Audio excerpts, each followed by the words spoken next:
বিস্তারিত জানাতে ঘটনাস্থল থেকে যুক্ত হচ্ছেন সহকর্মী শোয়েব রহমান। শোয়েব, একটু জানাবেন আন্দোলনকারীদের দাবি কি এবং সড়কে যান চলাচল বন্ধ থাকায় যাত্রীরা বা চলাচলকারীরা সড়কে যারা চলাচল করছেন তারা কি বলছেন, কতটা দুর্ভোগের শিকার হচ্ছেন তারা?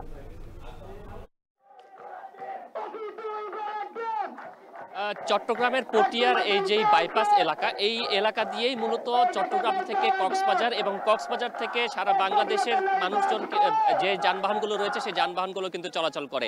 এবং এই যে অবরোধ, সেই অবরোধের কারণে কিন্তু কক্সবাজার থেকে চট্টগ্রাম এবং চট্টগ্রাম থেকে কক্সবাজারগামী যানবাহন চলাচল পুরোপুরি বন্ধ রয়েছে।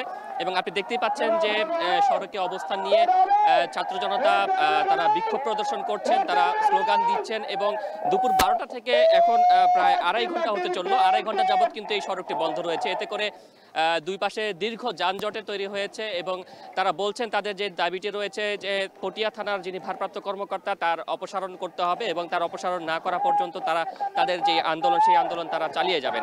এবং সকাল 10টা থেকে কিন্তু এই আন্দোলন শুরু হয়েছে। শুরুতে চট্টগ্রাম পটিয়া থানার সামনে তারা সড়ক অবরোধ করে রেখেছিলেন এবং সেখানে 2 ঘন্টা অবরোধ করার পরে দুপুর 12টায় তারা এখানে এসে অবস্থান নেন। এবং এই অবস্থানের কারণে সড়কের দুই পাশে যানজট সৃষ্টি হয়েছে এবং হাজার হাজার মানুষ, আপনি নিশ্চয়ই দেখতেই পাচ্ছেন যে আন্দোলন যেখানে চলছে তার দুই পাশ দিয়ে হাজার হাজার মানুষ তারা কিন্তু হেঁটে তাদের গন্তব্যে যাওয়ার চেষ্টা করছেন। বিশেষ করে আমরা দেখেছি যে বিভিন্ন শিক্ষা প্রতিষ্ঠানে এখন প্রথম বার্ষিকী কিংবা অর্ধবার্ষিকীর পরীক্ষা চলছে, বিভিন্ন কলেজে বিভিন্ন ধরনের পরীক্ষা চলছে। সেই পরীক্ষার্থী যারা রয়েছে তারাও কিন্তু চরম ভোগান্তিতে পড়েছেন। তারা বলছেন যে তাদের পরীক্ষা কেন্দ্রে বা কলেজে যেতে তাদের কিন্তু কষ্ট হচ্ছে এবং তারা যদিও বা এখানে ছাত্র জনতা যারা আন্দোলন করছে তারা বলছেন যে যারা পরীক্ষার্থী রয়েছে সেই সাথে যারা অসুস্থ অ্যাম্বুলেন্সে যেগুলো আসছে সেগুলোকে তারা পথ করে দিচ্ছেন চলে যাবার জন্য।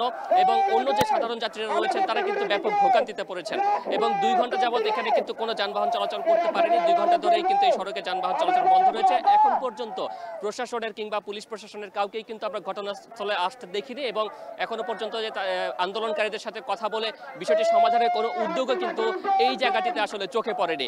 তবে এখানে যারা আন্দোলনরত ছাত্র জনতা রয়েছেন তারা জানিয়েছেন তারা 3:30টায় একটি সংবাদ সম্মেলন করবেন এবং সেই সংবাদ সম্মেলনের মাধ্যমে তারা তাদের যে পরবর্তী করণীয় দাবি দেওয়া সেই বিষয়গুলো তারা গণমাধ্যমের সামনে তুলে ধরবেন। এখন পর্যন্ত অবরোধ চলছে এবং তারা যেটি বলছেন যে তাদের দাবি আদায় না হওয়া পর্যন্ত তারা আন্দোলন চালিয়ে যাবেন। চট্টগ্রামে পটিয়া থেকে সরাসরি যুক্ত হয়েছিলেন শোয়েব রহমান।